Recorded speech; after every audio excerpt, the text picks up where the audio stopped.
Pessoal, vamos ter então aqui a aula, né, sobre chavetas, anéis elásticos e acoplamentos, dando continuidade. O que são chavetas, né? Quando a gente consulta o dicionário, a gente tem a seguinte definição: é uma peça colocada na extremidade de um eixo para fixar rodas, volantes e outros, né?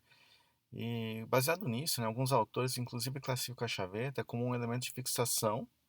Por quê? Porque ela fixa uma peça, né, a roda ou um volante. Mas outros também falam que é um elemento de transmissão. Por quê? Porque o eixo, né, ele está em rotação, e aí a roda, para rotacionar junto, né, ela é ligada por uma chaveta, como se a chaveta fosse um elemento de transmissão, né? Então, na verdade, sim, a chaveta acaba desempenhando essas duas funções. Ela fixa um elemento no eixo, né, e de certa forma ela passa também a transmitir esse movimento, né, devido a esse contato, né, entre eixo e rodas ou engrenagem, volantes, polias e por aí vai, tá? Para a gente entender um pouquinho melhor, né, que a gente tem um desenho esquemático do que seria a chaveta, que é esse elemento aqui. Percebo que na engrenagem eu tenho um rasgo e também no eixo tem um rasgo. Então a chaveta ela é encaixada nesse rasgo do eixo e também nesse rasgo da engrenagem. Com isso que acontece? O eixo, quando rotaciona, acaba sendo solidário à engrenagem que também rotaciona junto, né? Sem necessidade de você fazer uma fixação com solda e outros elementos. Inclusive, pessoal, imagine se você soldasse um eixo numa engrenagem, né? No dia que você quebrasse um dente de engrenagem, tivesse que fazer reparo na engrenagem, teria que fazer a substituição total, né? Porque você soldou. Então, uma das vantagens da engrenagem é a montagem, né? E o desmonte fácil também, né? Ok? Então, ela se interpõe nessa cavidade, ok? Então, finalidade de ligar dois elementos mecânicos nesse caso. Ela tem um corpo em forma prismática ou cilíndrica, tá? Aqui tem alguns desenhos, imagens, né? Do site aqui que está citado, onde vocês podem ter ideia, né? São chavetas comerciais, tá? Encontradas no mercado. Então são chavetas do tipo de cunha, né? Essas aqui que tem essa cunha, vocês preparam que ela é um pouquinho, né, inclinada. Tem as paralelas, né, que você não tem essa cunha. E tem a de disco aqui também, tá? Então são alguns modelos de chavetas aqui, ok, pessoal? Bom, vamos falar um pouquinho de cada uma delas, né? Das chavetas de cunha, a gente diz que elas possuem uma das faces inclinadas, né, para facilitar a união das peças, né? Que seria essa inclinação aqui, ok? Aqui, só para a gente colocar rapidamente aqui as outras partes da apresentação, eu tenho a altura aqui da chaveta, que é um pouquinho maior aqui no início do que aqui, né? No final, essa altura seria o máximo, né? Então é esse que a gente toma como referência, o comprimento aqui, e aqui a largura B, tá? Essa chaveta, né, pessoal, com esse formato, né, ela acaba funcionando como se fosse um calço, né? Lembra aqueles calços que você coloca debaixo da porta, né, para a porta não se abrir? Então é algo muito semelhante. Então você vai encaixando a chaveta, né, no rasgo, chega uma hora que ela trava, né, por conta dessa inclinação.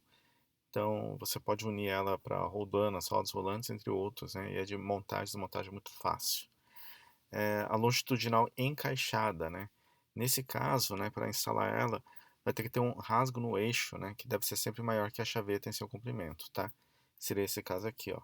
Então você separa que a chaveta, né, ela fica aqui, você encaixa e aí ela tem até uma certa mobilidade. Mas no momento que você coloca outro elemento, né, por conta da força normal sendo aplicada, né, sobre esse plano inclinado, ele vai acabar gerando alto atrito aqui e aí ele não vai deslocar tanto nessa direção, né? Você pode ter outras formas de travamento, depois a gente vai falar inclusive, né, de um desses temas que é o anel elástico, né, que poderia auxiliar também na movimentação nesse sentido aqui, ou seja, escorregamento da chaveta, tá? Mas basicamente assim, eu teria essa possibilidade, ok? Bom, tem a meia cana, né, que aí você não tem necessidade de fazer o rasgo, ela tem essa concavidade aqui, né? Repare que ela também é do tipo de cunha. Só que o grande problema dela, né, é que ela depende muito do atrito, tá? Só que a grande vantagem também de ter isso é o que? Ela não quebra quando tem uma sobrecarga mecânica. Vamos supor que você está rotacionando o eixo com uma engrenagem, a engrenagem trava porque algum elemento lá na frente travou. Então, o eixo começa a escorregar, o eixo não sofre, né, uma torção excessiva. Então, de certa forma, em termos de segurança, ela é interessante. Só que para isso eu preciso garantir, né, um alto atrito, né, entre a chaveta, né, e o eixo, senão eu vou ter escorregamentos excessivos, tá? Bom, a longitudinal plana, nesse caso, é muito parecido com a encaixada, só que qual que é a diferença? Eu não vou ter aqui, ó, um rasgo, mas vou ter o quê? Um rebaixo aqui. Então essa chaveta ela pode se movimentar nessa direção. Obviamente ela vai travar, né? E as movimentações vão ser limitadas. Mas eu não tenho aqui, ó, um novo rebaixo aqui para gerar esse rasgo, tá? Então não é um rasgo, é só um rebaixo. Bom, a longitudinal embutida, né? Ela possui extremidades arredondadas e o comprimento da chaveta com rasgos são praticamente desiguais, tá? Então a montagem é sem ajuste com folga, tá? É mais complicada ela, ok? Então essa aqui é do tipo de chaveta. A longitudinal tangencial, tá? Que é nesse formato aqui, ela faz um par de chavetas, 120 graus. Ela é muito útil, pessoal, quando eu tenho cargas que vão variando e também quando eu mudo a rotação, o sentido da rotação. Então ela evita, né, escorregamentos, né? E ela gera assim mais segurança em termos de rotação, tá? Mas assim, são casos e casos, né, para serem aplicados esse tipo de tangente, de chaveta. As transversais, elas são aplicadas em união de peças que transmitem movimentos rotativos e retilíneos alternativos, tá? Esse aqui eu não vou entrar em detalhes, porque isso vai ser matéria de um questionário aí para vocês, tá? Uma tarefa aí para vocês fazerem. Bom, agora chavetas planas, né? Bom, a diferença com as de cunha, você não vai ter o quê? Nenhuma inclinação, tá? Então elas são muito parecidas, só que as faces são paralelas sem nenhuma inclinação. Chavetas de disco são também chamadas de. é, Desculpa, não são chamadas, mas são comumente usadas em eixos cônicos, tá? Então eu tenho aqui, por exemplo, uma entrada, né? Se eu quiser encaixar, né, com outro elemento cônico, tá? Então ele acaba forçando, né? Ele acaba rotacionando, se ajustando, tá? Se eu tivesse aqui um elemento cônico sendo colocado aqui, ok? Tipo, o rasgo seja cônico, né? Ok? Então essa é uma das vantagens. As chavetas, pessoal, são projetadas com baixa resistência mecânica, tá? Por quê? Porque ele é conhecido também como fusível mecânico. Qual que é o papel do fusível elétrico, né? O fusível elétrico, quando você tem uma sobrecarga elétrica, ele queima, então ele não passa essa alta corrente para o resto do equipamento. Então ele acaba protegendo. E a chaveta acontece a mesma coisa. Se der uma sobrecarga mecânica, a chaveta quebra, e aí o que acontece? A polia ou a engrenagem começa a girar em falso, sem contato com o eixo, ou o eixo começa a girar em falso. Então eu não tenho nenhuma transmissão, né, excessiva de carga, né, porque a chaveta ela sofre a sobrecarga e quebra. Então é muito menos custoso você substituir uma chaveta do que todo o sistema mecânico, né? Então essa é a grande vantagem, né, do uso de chavetas. Bom, os anéis elásticos são uma espécie de arruela incompleta, né? Aqui eu tenho um exemplo de um anel elástico, né, para a gente visualizar. Essa abertura serve justamente para a gente encaixar num ressalto num eixo, né? Ou num rebaixo aqui, ó. Tá vendo aqui? Aqui eu tenho um rasgo no eixo, né? Então, com essa abertura você força, ele abre e encaixa aqui. Qual que é a vantagem disso? Esse eixo não consegue mais, né? Ir para essa direção. Se eu tiver uma força axial, ele é travado por essa parede aqui do furo, entenderam? E aqui, olha, eu tenho também outro exemplo, né? De anel elástico. E aqui também, nesse anel elástico eu estou travando aqui a engrenagem para ela não sair, tá? Do eixo. Então é um elemento muito, né, útil, é também conhecido como anel de retenção de trava de segurança e é usado em eixos e furos, sendo como uma função evitar deslocamento axial de peças ou componentes. Principais funções é posicionar ou limitar o curso de uma peça quando deslizando sobre eixo, serve também para posicionar ou limitar o movimento de uma peça que desliza sobre um eixo, ou seja, vamos supor que você tem uma peça que propositadamente você quer que ela deslize, né, sobre um eixo, mas você não quer que ela passe de um certo ponto. Então, ao invés de você criar um ressalto no eixo, né, um rebaixo no eixo, você coloca um anel elástico que é muito mais simples, né? Inclusive você pode até fazer outros rasgos, né, para poder definir melhor, né, ou seja, variar também esse posicionamento, tá? Então o anel elástico é muito interessante nesse tipo de aplicação.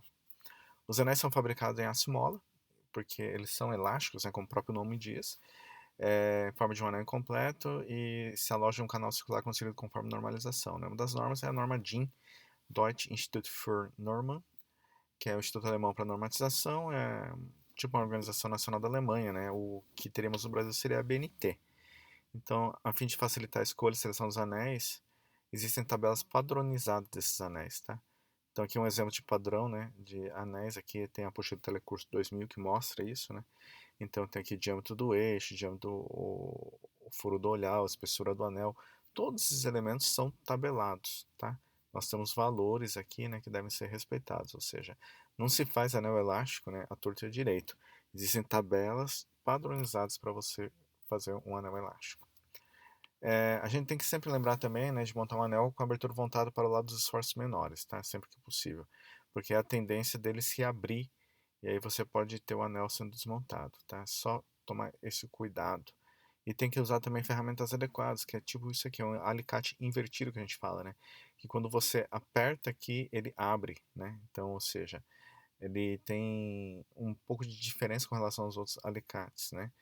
Então ele permite a montagem e a desmontagem, tá? Aqui é uma imagem, né, de como que funcionaria, ó. Tá vendo essa ponta? Você coloca na abertura do anel, você apertando ele abre e aí você consegue encaixar, tá? São diferentes modelos aqui para vocês verem aqui de ponta, né, de bico de alicates específicos para montagem de anéis elásticos para furos e eixos, ok? Obviamente, em alguns casos você consegue, dependendo do formato, né, ou da tolerância, encaixar manualmente, tá? Mas a gente não aconselha muito porque nesse encaixe manual você pode deformar ou pode até gerar algum dano, né, maior, tanto no anel como no eixo ou no elemento de máquina que você vai estar acoplando o anel elástico. Bom, acoplando, né? Falando acoplando, acoplamentos.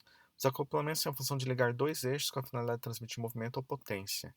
Por exemplo, o motor e a máquina ferramenta, né? Aqui a gente coloca o exemplo de um motor elétrico.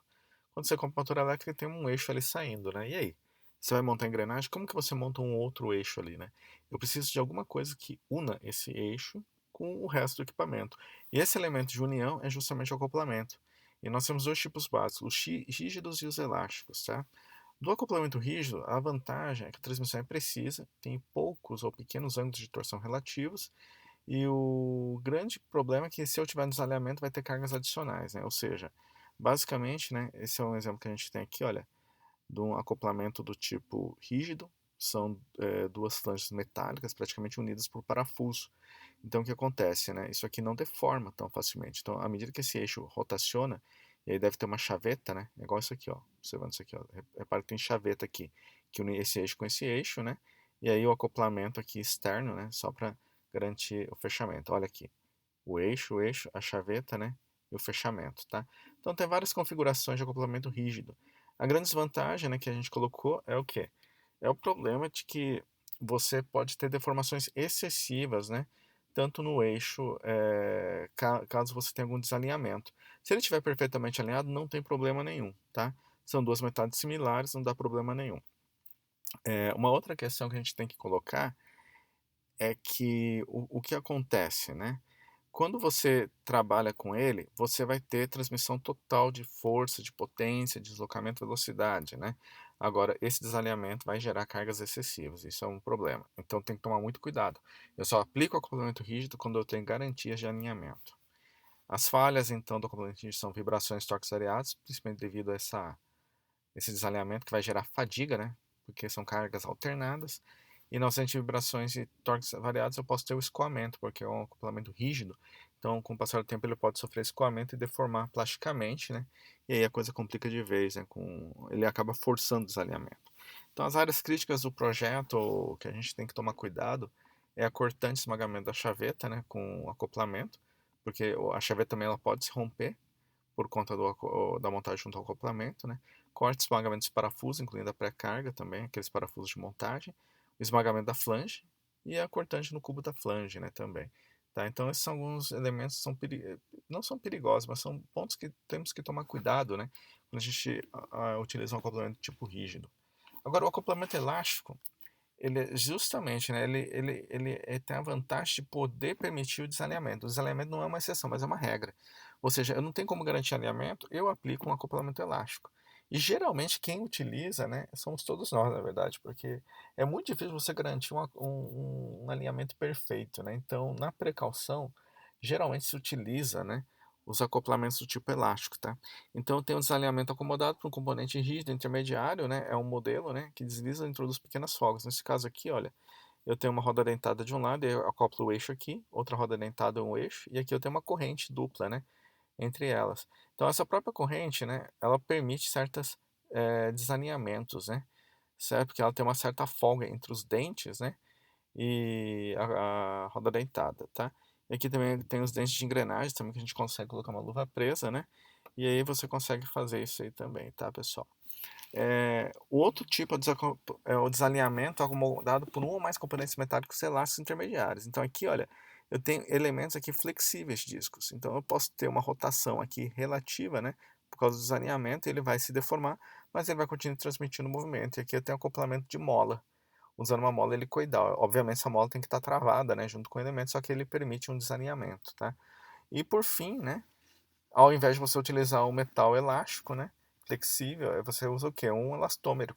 ou seja, uma borracha, né, um material polimérico, né, como uma borracha que permita isso, né. Então aqui tem uma luva elastômetra que é de borracha, né, que permite o desalinhamento, que tem a flange, né, você vê que ela encaixa de um lado do outro, e aí você vai encaixar aqui com chaveta, né, o eixo e aqui também.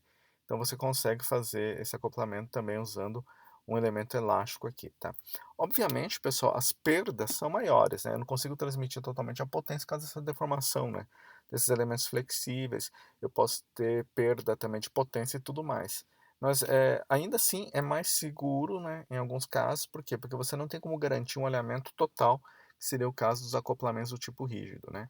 Agora tem uma outra situação onde o alinhamento é muito alto. E aí nem acoplamento elástico resolve. Aí você utiliza o quê? Juntas. Tá? Aqui a gente tem, por exemplo, um exemplo de uma junta, né? Formando uma cruz aqui, ó. Ou seja, o que você está vendo aqui, você estaria vendo no outro plano, né? Formando uma cruz.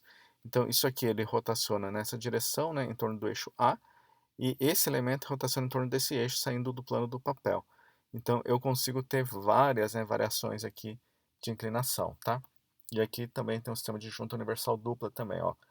Além do desalinhamento, né, eu tenho um alinhamento de certa forma, só que tenho que um shift, um deslocamento aqui dos eixos, né, e fora uma inclinação aqui também. Então, eles são muito utilizados nesses casos, tá? Quando você tem acoplamentos elásticos que não são suficientes. Agora, a razão das velocidades angulares nunca são constantes, sempre vai depender, né, do ângulo de inclinação, tá?